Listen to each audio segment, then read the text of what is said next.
出名铁路街有真侪猫仔经，一寡少年家啊，也有生做真水的查某囡仔来遮做乌的。最近有民众用手机啊翕到影片传伫咧网络，引起网友大家回较真热，嘛引起警察注意到这个问题，随申请超索票来到现场调查。拢总查到负责人，也有3个来谈的查某囡仔，另外有2个来找昏迷的人客，一个全部依法上班。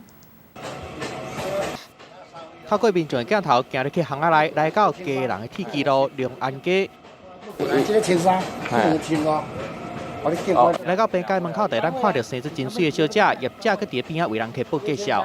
分两位，老年轻的1500。对。 这个票价相信有一间门一个拍开，内底就徛6个穿甲真肉感的查某人，脚踏管搭摆一排，各用手背头章。有的是台湾人，有的是为东南亚来的。人若换过，业者就会为人客做介绍。这拢外国的吗？对。价格呢？有1000，你要哪一个？ 这段3分半钟的影片，伫通讯软体顶的公开了后，就四家的团引起警方的注意，随过去收集证据，报车检察官指挥申请搜索票去掠人。本分局历年来均多次在龙安街查获私藏案件，全案于警询后，将负责人依刑法妨害风化罪嫌移送基隆地检署侦办。 那伫现场掠到一个负责人，阁有3个台湾的探食查某，甲2个来开查甫人，尾也拢按社会特殊维护法上班。记者综合报道。